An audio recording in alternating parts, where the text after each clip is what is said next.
Okay, today's Sunday. Not much going on. Oh, there's the old wagon. I took it out of the garage for a little bit. I gotta... it doesn't really get in the garage much except to be worked on. I just cleaned it up a little. It's not bad for 2004. Anyway, or 2007, excuse me. Anyway, time to get the bike out and do a little work, I think. I really don't want to work on anything else today, so be back in a minute. Alright, so still waiting on parts. That's why I haven't done any videos. I mean, not that I have a schedule or anything, but I ordered a new one of these deals here. Hasn't shown up yet, but that's ready to come off as soon as it does. I did get the exhaust wrap. Unfortunately, it's the 2-inch, and looking at the pipes and then comparing it to the 2-inch, I probably should have gone with the 1-inch, but it is what it is. I'll make it work. I've seen people wrap 550 exhaust with the 2-inch, so and it worked out. I got the stainless steel ties. Should have enough of them. Anyway, I'm gonna wait to do that because I also ordered a Barrett clutch kit. So it's the plates, the friction discs, and heavy-duty springs, because these feel a little soft. That only has about 13,000 miles on it, but the clutch is slipping a little bit when it gets hot, so it's time. But I don't want to do that or the exhaust until I have everything, because I'm going to take the exhaust off, take that off, drain the oil, change the filter, change the oil, change the clutch, and then put the exhaust back on all at the same time, because getting to the oil filter here is kind of a pain in the... It's right here. Anyway, it's a pain. So if I have the exhaust off, it just makes it easier. And since I got to take it off anyway. So the goal today, since I don't have any of these other parts, oh yeah, and I ordered the stainless steel brake lines, and I'm still looking out. I want to get an LED front. Actually, I want to replace all the lights with LEDs if I can. It's just less of a draw on the system, so if I can do that, great. I'm also looking for better pod filters. I haven't found anything yet, but I'll keep looking. These unifilters are okay, but whenever there's a big gust of wind, like I go past open farm fields all the time. I mean, they're everywhere up here. And you get a good gust of wind, and the bike actually drops RPMs.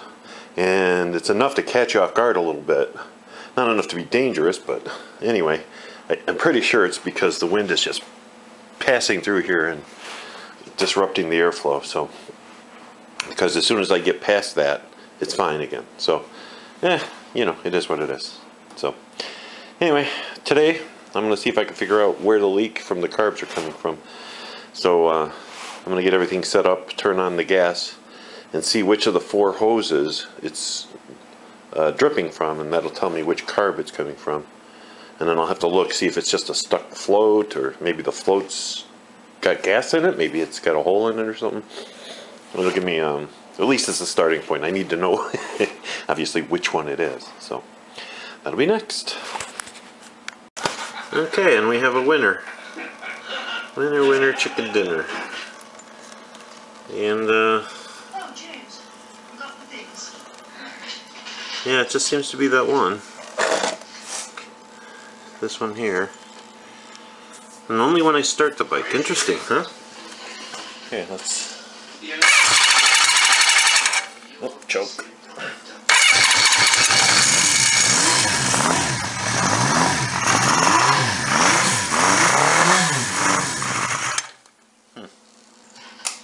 Nothing this time.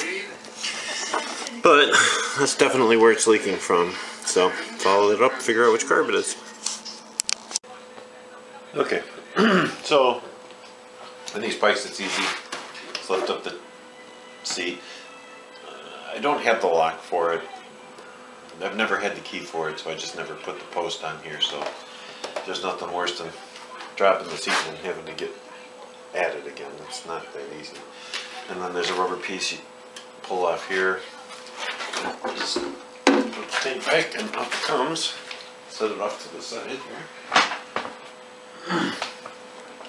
Now, that part's strictly not necessary, but it does help in getting cables out, just general ease of use. There's a strap here. The strap's on the air part, and these two cables. I won't film that. That's just going to take almost no time at all to get these carbs off, but there's no real trick other than I generally slide them out this way, and put them in this way. I just find it's easier. Obviously the pod filters have to come off. They probably stand a little cleaning anyway. But short of that, it's pretty straightforward. I leave the gas line on and I leave the overflow lines on because unless I'm taking everything apart to clean them, they can just stay on there. I'm just going to take the bowls off and see what I see. You know, see if the float's stuck, or if one of them, maybe one of the floats has got a leak in it and now gas is getting in the float, causing it not to shut off, something like that. So anyway, be back when I get them on. Alright, so this is the offending carb here. This is the one that's leaking. Take it off and see what we see. These aren't done very tight because they were recently rebuilt, but they were rebuilt just using new gaskets and these new screws. These are new screws. And new hoses, and that's about it. So all the internals are pretty much what came with the bike, or at least this set of carbs. I think these are the original carbs. I'm not really sure, to be honest. So.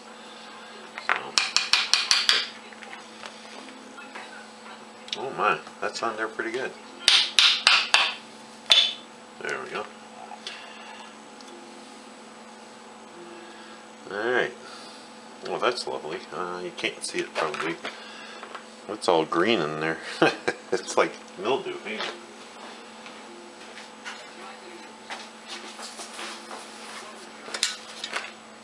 So I don't know if you can see, but yeah, that's some mildewy looking stuff in there. Not really sure what's up with that.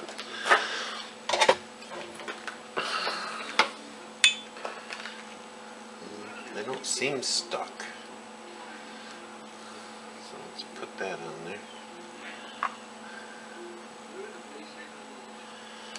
Try removing this pin. Not really sure which way it goes.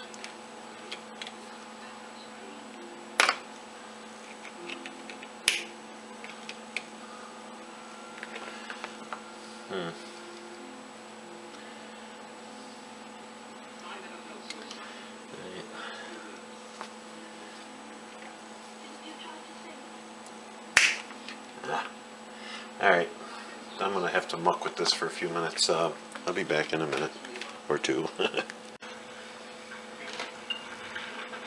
Alright, well, I tested these. They're not leaking. I don't hear any liquid in them. They float. They don't take on any liquid. I put this back on the bike and tested it. And when the float goes up, it does close. So I am going to clean... I'm going to clean the jet and the bowl out with some carb cleaner, but to be honest, I think my best bet's going to be to bend this tab. I don't know if you can see that. I don't know. Anyway, there's a tab here. I'm just going to bend that up. It's not even going to be noticeable to the naked eye, but it should be enough to shut it off, because that seems to be the problem.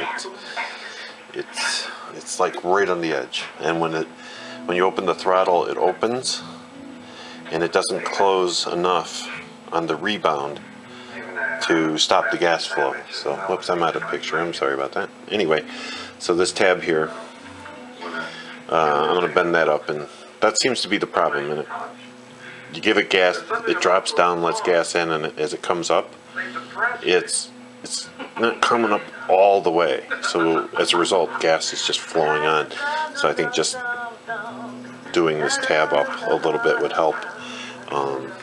Like I said, I'm gonna use a little bit of this on the carb, but I don't think that's it, because it seemed to work fine on the bike. I was able to stop the flow of gas and then That seemed to be the problem. So, or seemed to work. So I don't think that's the problem. And everything else seems to be working fine. And like I said, these float. So it's not a problem of these gas getting inside of these. Plus, I think they're solid. They feel like Bakelite, maybe? They don't feel hollow. So I don't think that's an issue. I think the problem is just it's not rebounding fast enough. So that's what we're going to do. And then we'll be back. Hey, Double Boy, I'm talking to you. Well, one slight problem. When I took this off, see if I can get this in frame here. This gasket now does not fit on here. It's all stretched out. And I can't get it back into this groove to save my life. So I'm going to go ahead and order a new set of gaskets, because that ain't going to work. Bah. Alright. So after I shut the camera off, I played around with it and I got the gasket to fit. It wasn't easy and I didn't think it would hold, but it seems to be. So it's been about 20-25 minutes. The gas is on, and even starting it and running it for a few minutes, it's not leaking anymore. Nowhere. It's not leaking from any place. So I'm going to call it fixed. The real test will be when I'm out riding around, get several miles of the bowls emptying and filling back up, and see what happens then. But I'm pretty confident that that's all it was. That little tab just needed to be pushed up just a little, and all he did was take a pair of needle nose and pull up on it until it just starts to move, and then I let go. Now it moved back, but it moved back only slightly. Those things are very sensitive. Now there's actually measurements you can take. You turn the carburetors upside down and you measure the distance between the bottom of the, right here, right where these two meet, from here to the bottom of the bowl, the float, and that's where it should be. Problem with that is I don't happen to have those measurements with me, and I tried it and I just don't have any way to measure it effectively and know that it's perfect. So I'm gonna have to get a little ruler, a little metal one. I think they even make like plastic ones you can buy that have little notches on them so you can tell where it's at. Anyway, I'll look into it, and I might take them off again before riding season starts, and just make sure they're all sitting at the level that the book says they should be at. But for right now, seems to be working good. So I'll put the air cleaners back on and we're good to go. So mission accomplished, I think.